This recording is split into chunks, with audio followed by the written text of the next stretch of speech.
Agora, gente, muitas pessoas, ficam receosas, com medo e acabam procurando atendimento no pronto-socorro, seja primeiro para tirar dúvidas, ir buscar informações, para ter certeza de que não estão com a doença. Isso está acontecendo, hein, Dani? Então, só que nos últimos dias isso tem causado um aumento considerável na quantidade de atendimentos feitos nas unidades de pronto atendimento e até reforço algo importante, gente. Tem um aplicativo do Ministério da Saúde, você pode baixar ali no seu celular, você pode comunicar se estiver com algum problema, você pode tirar as suas dúvidas, lá tem um monte de informações, então não precisa ir a uma unidade de saúde neste momento. Nesse aplicativo que a Dani cita é muito importante também que se você estiver com uma gripe, por exemplo, já é motivo para você se resguardar, como disse a médica ontem, a Rosali Knoll, que é médica infectologista, esteve ao vivo no Balanço Geral e você pode fazer o protocolo também, Responder as perguntas, se você tem sintomas, se não tem, vai identificar se possivelmente você pode estar ou não com o coronavírus. Agora, gente, saiba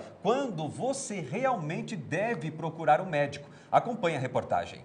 O medo e as dúvidas em torno do coronavírus têm levado muita gente até os prontos-socorros da região. Segundo a Secretaria de Saúde de Itajaí, na última segunda-feira foram atendidas 50% de pessoas a mais do que em dias normais na UPA, que fica anexo ao CIS aqui do bairro São Vicente. Com essa sobrecarga no sistema de saúde, a espera pelo atendimento chegou em até 6 horas. Muitas dessas pessoas nem precisariam estar lá. Por isso, a nossa equipe de reportagem foi conversar com uma especialista para saber quem e quando a população deve procurar o atendimento em saúde. Segundo Priscila da Silva da Fon, que é a coordenadora médica da Secretaria de Saúde de Itajaí, é preciso avaliar bem o seu quadro de saúde antes de procurar um pronto-socorro. O primeiro lugar a ser procurado é o posto, é o teu médico que te conhece para poder te avaliar caso você apresente sintomas de gravidade. São eles: dificuldade para respirar, uma fraqueza extensa, febre muito alta, vômitos, Esses pacientes, eles estão debilitados e eles precisam ser avaliados por um médico. Só o nariz escorrendo, o espirro, a vizinha que passou no elevador vindo da Espanha, isso não é motivo para procurar um serviço de urgência e emergência. Isso superlota os nossos serviços. Se o peito do bebezinho afunda quando ele respira, a gargantinha afunda, se o narizinho bate, se as costelinhas aparecem, se você notou que o neném ele está mais fraquinho, está com dificuldade para respirar. Um bebezinho que está brincando, que está comendo, que está mamando, ele não tem e só está com o narizinho entupido, ele pode ser lavado com soro, você dá os sintomáticos e observar essa criança. Diante dessa orientação, como diferenciar uma gripe comum do coronavírus? A gripe causada pelo corona pode ter exatamente os mesmos sintomas de uma gripe comum. Pode ser, inclusive, um quadro bem leve confundido com resfriado, ou até mesmo ser completamente assintomática. Por isso, o vírus se dissemina com tanta facilidade pelo globo, E chegou até nós. Então, não é fácil diferenciar. Atualmente, com o exame clínico, a gente não consegue fazer essa diferenciação, mas existe aquela questão da epidemiologia. Se não tem o vírus circulando ainda nesta área, é muito pouco provável que seja. Qualquer pessoa com sintoma é considerada suspeita para coronavírus? Então, no nosso protocolo atual, pacientes que tenham viajado para o exterior, esses já estão sendo isolados na chegada, e pacientes que tenham contato direto com pessoas confirmadas com infecção pelo coronavírus. Esses são considerados casos suspeitos. Ao chegar no serviço de saúde, esses pacientes são identificados e notificados e colhido material para a pesquisa do vírus. Existe um grupo de risco? As pessoas, a princípio, quando chega o vírus numa comunidade, qualquer um pode estar com a doença, independente da idade. O que nós temos enfatizado e observado é que os doentes mais idosos e os crônicos, eles desenvolvem quadros mais graves.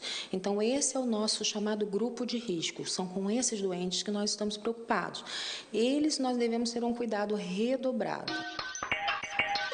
Quem chega de fora do Brasil deve ficar em isolamento mesmo sem ter sintomas? Essa pessoa já está sendo monitorada a partir do momento da chegada e ela fica em quarentena em domicílio durante 7 dias. Se apresentar algum sintoma gripal, 14 dias, tá? E é colhido material para identificar se há mesmo a presença do coronavírus causando aquela infecção ou se a pessoa é colonizada. É muito difícil a gente dizer neste momento se esses pacientes que vêm de fora, se eles estão colonizados ou não, porque alguns pacientes podem ser assintomáticos. Por isso, por garantia, como o período do vírus de incubação é até de 14 dias, nós mantemos esse paciente em isolamento e estamos monitorando. Qual o risco de procurar o pronto-socorro sem necessidade? O problema de sobrecarregar o sistema é impedir o acesso daqueles pacientes que realmente precisam. Aqueles pacientes que realmente precisam não devem ter medo de nos procurar. Agora, aqueles que têm sintomas brandos, permaneçam em casa. Outro apelo é o fato das escolas suspenderem a aula, de você não querer levar o seu filho para a escola. Evite procurar um serviço de urgência para buscar atestado.